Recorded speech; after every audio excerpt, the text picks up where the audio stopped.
ஆண்டவர் எப்படிப்பட்ட மேய்ப்பர்களை சந்தித்தார் என்பதையும் கவனிப்பது சற்று அவசியம். ஏன்னால் அந்த வசனத்தை மீண்டும் வாசிக்கலாம். 2ஆம் அதிகாரத்தில் 8வது வசனத்திலிருந்து 11ஆம் வசனம் வரைக்கும் வாசிங்களேன் மீண்டும் ஒரு முறை. அப்பொழுது அந்த நாட்டிலே மேய்ப்பர்கள் வயல்வெளியிலே தங்கி ராத்திரியிலே தங்கள் மந்தையை காத்து கொண்டிருந்தார்கள். அவ்வேளையில் கர்த்தருடைய தூதன் அவர்களிடத்தில் வந்து நின்றான். கர்த்தருடைய மகிமை அவர்களை சுற்றிலும் பிரகாசித்தது. அவர்கள் மிகவும் பயந்தார்கள்.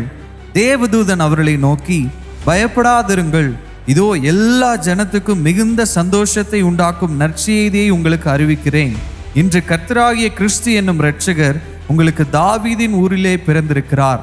இங்கே நீங்கள் இந்த வசனத்தை கவனித்தீங்கன்னா, ராத்திரியில இந்த மேய்ப்பர்கள் ஆடுகளை மேய்த்து கொண்டிருந்த பொழுது, கவனித்து கொண்டிருந்த பொழுது, திடீரென்று வானங்கள் திறக்கப்பட்டு தேவதூதர்கள் சேனையாக அவளுக்கு காட்சி அளித்து இயேசுவின் பிறப்பை அவர்கள் அறிவிக்கின்றார்.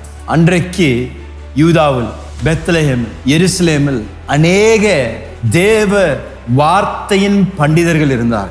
தேவ வார்த்தைகளை ஆராய்ந்து மேசியாவின் வருகைக்காக ஆவலோடு காத்து கொண்டிருந்த அநேகர் இருந்தார். பல ஆசாரியர்கள், தேவ ஆலயத்தில் ஊழியம் செய்து கொண்டிருந்த பல பரிசேயர்கள், சதுசேயர்கள், தேவனுடைய குமாரன் எப்பொழுது வருவார் என்று ஆவலோடு காத்து கொண்டிருந்தார்கள், ஜெபித்து கொண்டிருந்தார்கள். அதற்காக அவர்கள் மன்றாடி கொண்டிருந்தார்கள். அப்படிப்பட்டவர்களுக்கு ஆண்டவர் இந்த நற்செய்தியை தரவில்லை. சாதாரணமான மேய்ப்பர்கள் அவருடைய வேலையை செய்து கொண்டிருந்தார். அன்று ராத்திரி ஏதோ ஒரு விசேஷம் இல்லை, ஏதோ ஒரு ஜெப கூட்டத்தில் அவங்க அமர்ந்து ஏதோ ஜெபித்து கொண்டு இல்லை, அவங்க சாதாரணமாக வேலை செய்து கொண்டிருந்தாங்க. ஐயா, அவங்களுடைய பொழப்பை அவங்க செய்து கொண்டிருந்தாங்க. அவர்கள் எந்த விதத்திலையும் மேசியாவின் வருகைக்காக அவர்கள் காத்து கொண்டிருந்த ஒரு கூட்டம் என்று எங்கேயும் நம்ம வாசிக்கல. அவங்களுடைய வேலையை செய்து கொண்டிருந்த இப்படிப்பட்ட ஜன கூட்டத்தாரை தேடி ஆண்டவர் ஒரு சேனையை அனுப்புகின்றார், ஒரு பரலோக சேனையை அனுப்புகின்றார். அப்படி என்றால் தேவன் என்னத்தை நமக்கு தெரிவிக்கின்றார் என்றால், நான் உங்களை தேடி வந்த தேவன், நான் உங்களை இருக்கும் இடத்தில் சந்திக்கும் தேவன், நான் உங்களை இருக்கும் சூழ்நிலையில் சந்திக்கின்ற தேவன். நீங்கள் இப்பொழுது தனிமைத்துவத்தில் நீங்கள் வாழ்ந்து கொண்டிருந்தீங்கன்னா அந்த தனிமைத்துவத்தில் ஆண்டவர் உங்களை சந்திப்பார். ஐயா, ஒருவேளை நீங்கள் ஒரு வேதனையில் இருக்கிறீங்களா, அந்த வேதனையில் தேவன் உங்களை சந்திப்பார். நொறுக்கப்பட்ட ஒரு அனுபவத்தில் இருக்கிறீங்களா, அந்த நொறுக்கப்பட்ட அனுபவத்தின் மத்தியில தேவன் உங்களை சந்திக்கின்ற தேவனாய் இருக்கின்றார். ஒருவேளை தேவனை தேடாமல் இருந்தாலும் தேவன் உங்களை தேடி வந்து உங்களுக்கு நம்பிக்கை உண்டாகும்படியாக தேவன் உங்கள் வாழ்க்கையில் கிரியை செய்கின்ற தேவனாய் இருக்கின்றார். இதுதாங்க நம்முடைய இரட்சகருடைய அற்புதமான செயல் என்று நான் சொல்லுவேன்.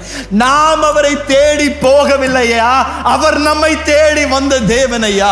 நாம் இருக்கும் இடத்தில், நாம் இருந்த சாக்கடையில் அவர் இறங்கி வந்து நம்மை தூக்கி எடுக்கும்படியாக தேவன் குமாரன் இந்த பூமிக்கு அனுப்பப்பட்டார்.